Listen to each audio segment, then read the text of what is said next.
इसकी प्राइसिंग बहुत ज़्यादा ऊपर नीचे होती रहती है। वो आपको पता ही होगा कि बिटकॉइन ऊपर नीचे, ठीक है। तो इसका मतलब आपकी पूरी इकोनॉमी ऊपर नीचे होना शुरू हो जाएगी। जैसे डॉलर के छोटे सी चीज़ों से ऊपर नीचे, पूरी इन्फ्लेशन से क्या कुछ हो जाता है, तो बिटकॉइन से तो बहुत ही ज़्यादा चीज़ें ऊपर नीचे होंगी, तो उससे प्रॉब्लम्स बहुत ज़्यादा क्रिएट हो सकती हैं। मगर हम इसके ऊपर रिलाई भी तो नहीं कर सकते ना, हमने तो बस एक रिजर्व बना लिया है ना, बैकअप रिजर्व रखा हुआ। अब हम उसके ऊपर टोटली इकोनॉमी को तो डिपेंडेंट नहीं कर सकते हैं ना। बिल्कुल, यही मैं बात कर रहा हूँ। और फिर उसके साथ ही असल में आपको इसको अगर इस तरह का कोई आपने कदम लेना है तो सिर्फ एक डिपार्टमेंट को ऑन बोर्ड नहीं करना पड़ेगा आपको। आपने सिर्फ अगर स्टेट बैंक को या फाइनेंस ऑर्गेनाइजेशंस को ऑन बोर्ड कर लिया, वो आपको वो फ़ायदा नहीं दे सकेगा, क्योंकि आपको FIA को, NAP को और इस तरह के जो इदारे हैं, इन्वायरमेंट का जो इदारा है, उन सबको ऑन बोर्ड करना पड़ेगा। एक तरफ वो मैं एक मज़ाहतन बात जहन में आ गई कि एक तरफ हम एमनीशन चेक कर रहे हैं तमाम गाड़ियों की कि जी कार्बन ना फैले पूरी, और दूसरी तरफ हम एक माइनिंग मशीन लगाने लगे हैं जिसने 24/7 बनाने हैं और चलना है, और कार्बन डाइऑक्साइड एयर के अंदर उसने ऐड करनी है। तो वो चीज़ें ना कुछ मिसमैच सी हो रही हैं असल में। अच्छा, सुनने में आता है कि मनी लॉन्ड्रिंग जो है वो ज़्यादा एक क्रिप्टो की वजह से हो रही होती है। क्रिप्टो के थ्रू हो रही होती है, क्रिप्टो के थ्रू हो रही होती है। Is that true? जी, yeah it is basically it's a main thing, यानी कि इसको आप ऐसे कह लें, डार्क वेब के ऊपर, डार्क वेब का सबको पता है आपके क्या चीज़ होती है, पहले तो लोगों को अंदाज़ा समझाना पड़ता था, अब तो हर बंदे को पता है डार्क वेब क्या। डार्क वेब की मेन करेंसी है असल में बिटकॉइन, क्योंकि ये ट्रेसेबल नहीं है। वंस आपने किसी को सेंड कर दी, अब वो उस बंदे तक पहुंची है या नहीं पहुंची आपको नहीं पता। अच्छा, आप ट्रेस नहीं कर सकते ना, बैकएंड पे आ ही नहीं सकते आप, ठीक है, कि कहाँ गई, क्योंकि बैंक अकाउंट में तो नाम आ जाता है ना जब आप अकाउंट नंबर ऐड करते हैं। इसमें अगर आप किसी को भेजते हैं तो नंबर भी नहीं आता। अच्छा। सिर्फ एक सक्सेसफुल पेमेंट का मैसेज आता है, चली गई है। तो गवर्नमेंट जो है वो ट्रैक नहीं कर सकती है मनी लॉन्ड्रिंग अगर हो रही है, तो वो नहीं पता करा सकते हैं। बिल्कुल नहीं। तो अब ये जो पाकिस्तान है, इसमें इसका फ्यूचर क्या है? क्या ये लीगलाइज होने जा रही है पाकिस्तान में? इसको अलाउ करेंगे? अभी तो जो उन्होंने भी ये टोकन 2025 पे बात की है, बिलाल बिन साकिब ने भी, वो भी यही बात की है कि जी अभी लीगल नहीं है, लेकिन इसके ऊपर हम स्ट्रैटेजी बना रहे हैं। लेकिन स्ट्रैटेजी जब तक लोगों को नहीं बताई जाएगी ना, लोगों को बताया नहीं जाएगा कि असल में इसका फ़ायदा क्या है, यानी उनके लिए एक नॉर्मलाइज चीज़ कर दी जाती है ना। जैसे आजकल मैं अगर इसको ऐसे मिसाल दूं, जब ChatGPT नया आया था तो लोगों को हवा लगता था, या ईमेल आज से बहुत साल पहले नई आई थी, लोगों को लगता था पता नहीं क्या चीज़ है। इसी तरह अब ये आ गई है, इसके ऊपर जब तक आप लोगों को बताएंगे नहीं कि स्ट्रैटेजी क्या बन रही है, कैसे बनाई जा रही है, तो फ़ायदा नहीं होगा। हाँ, अगर इसका ऑल्टरनेट जिस पे अगर हम काम करना चाहिए, that is called central bank of digital currencies. आपकी जो अभी हार्ड मनी है उसको हम कन्वर्ट कर दें डिजिटल मनी के अंदर डायरेक्टली, ई-रुपी बना दिया जाए, उसका क्रिप्टो करेंसी या क्रिप्टो कॉइन से कोई लेना देना नहीं है, उसको प्रॉपरली बना दिया जाए और हर बंदा वो यूज़ करना शुरू कर दे, तो आपकी ज़िंदगी और आसान हो सकती है। अब नई चीज़ों, देखें हम एक्चुअली वो चीज़ डिप्लॉय करने की कोशिश करने लगे हैं जो 2009 की है। मंजूर साहब, थोड़ा और डिटेल में जाएंगे, मैं चाह रही हूँ जो आम बिल्कुल देखने वाला शहरी है, जिसने बिटकॉइन का नाम तो सुना है, क्रिप्टो का नाम तो सुना है, बट उनको काम कुछ नहीं पता, इससे कैसे फ़ायदा हासिल कर सकते हैं, एक डिटेल में ज़रा डिस्कस करते हैं। अच्छा, देख ब्रेक के बाद। ओके।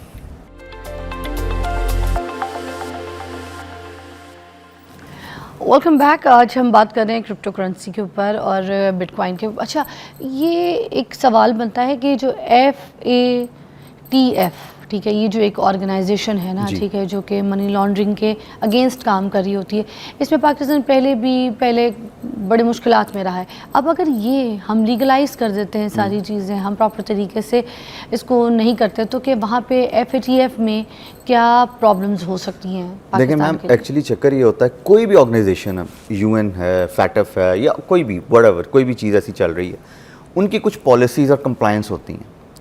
किसी भी कंट्री को उनकी कंप्लायंस को पूरा करना पड़ता है। अब जो उन्होंने अगर लिखी हुई है, जो यहाँ पे पॉलिसीज़ बनेंगी वो उन तक पहुँचेंगी, उसके ऊपर वो एक डिसीजन देंगे असल में कि जी आपने, जैसे इसकी एक मिसाल दे देते हैं कि जी कंपनी के अंदर समझाने के लिए आपने जाके कई दफ़ा देखा होगा लिखा होता है ISO 9001।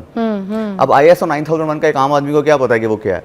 वो एक्चुअली कंप्लायंस शीट होती है जिसके अंदर लिखा गया होता है आपकी कंपनी ने इन चीज़ों को इन को जो है ना फॉलो करना है, जिसकी बेस पे हम आपकी कंपनी को ये सर्टिफिकेशन दे देते हैं जो कि बड़ी दुनिया में मानी जाती है। तो फैटफ से भी निकलने के लिए कुछ कंप्लायंस है जिसको उन्होंने फॉलो करना है। जब पॉलिसीज़ बनाई जाएंगी कि जी कोई बंदा कौन क्रिप्टो को यूज़ कर सकता है, कौन नहीं कर सकता, कौन कौन से ऑर्गेनाइजेशन इसके साथ हैं, कौन सी नहीं हैं, तब वो फैटफ के पास जाएगी। फैटफ बताएगा कि नाओ जी ठीक है जी, आप हमारी इस पर पूरा उतर रहे हैं कि नहीं उतर रहे हैं। फिर आप उसको, क्योंकि देखें क्रिप्टो बहुत सारी जगहों पे, बहुत सारे कंट्रीज में इलीगल है।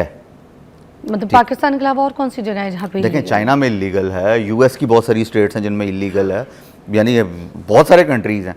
ये सिर्फ जो है ना एक चंद जगहों की वजह से आपको हर किसी को लगता है, देखें चीज़ें चेंज होती हैं। कोई भी टेक्नोलॉजी जब आती है ना दुनिया के अंदर, वो शुरू में लग रही होती है कि बहुत बड़ा हवा है, फिर आप उसके अंदर से चीज़ें निकालनी शुरू करते हैं। कुछ लोग बड़े चालाक थे, जब कॉइन महंगा हुआ तो उस टाइम पे उन्होंने ख़रीद लिया, ठीक है, सॉरी जब सस्ता हुआ तो उन्होंने ख़रीद दिया, जैसे ही महंगा हो तो उन्हें बेच दिया। तो बीच में कुछ लोगों ने ऐसा बड़ा पैसा बनाया, और कुछ लोग ऐसे हैं कि जिस वक्त बहुत महंगा था उस वक्त कॉइन ख़रीदा और उसके बाद उनको समझ नहीं आया, कि उनको ये लगा कि हमारा पैसा जो वो स्टॉक हो गया, बल्कि हम तो बर्बाद हो गए, हमने कॉइन कहाँ लगा दिया, ठीक है, तो अब हमारे तो इस पर सारी चीज़ें जो है इन्वेस्ट हो गई हैं, तो हम स्टॉक हो गए। तो ऐसे क्या चालाकियाँ होती हैं, क्या ट्रिक क्या होती है इस पे पैसा लगाने की, कॉइन खरीदने की? Actually to be honest I am not a crypto expert, लेकिन मैं ये ज़रूर कह सकता हूँ कि जी हमारे यहाँ जो है ना, लोगों को पहले नॉलेज ले लेना चाहिए और फिर चीज़ों की तरफ जाना चाहिए। यानी मैं एक आम आदमी हूँ, मैं जाके जी फ़ॉरेन रियल स्टेट के ऊपर जो है ना अपना पैसा लगा दूँ और उसके बाद मुझे पता ही नहीं अगले 5 सालों में होना क्या है, ठीक है, किस तरफ जाना है मार्केट ने, और 5 साल बाद वो जो मैंने 4 करोड़ का घर लिया या ज़मीन ली थी वो 1 करोड़ पे आ गई हुई है, तो मुझे तो नुकसान ही होगा ना। देखें अच्छा, जिन ममालिक ने क्रिप्टो को लीगलाइज किया है, ठीक है, वो कौन कौन से रूल्स को फॉलो कर रहे होते हैं? उनकी ममालिक से हम क्या लर्न कर सकते हैं? देखें डिपेंड करता है। बहुत सारे कंट्रीज जैसे दुबई है, उन्होंने सिर्फ क्रिप्टो को नहीं अपनाया असल में, यानी हमारे सामने सबसे बड़ी मिसाल और करीब तरीन मिसाल दुबई की है। उन्होंने क्या किया, उन्होंने पूरी टेक्नोलॉजी को अपनाया। पूरी टेक्नोलॉजी का मतलब ये है कि जी उन्होंने ब्लॉकचेन को अपनाया।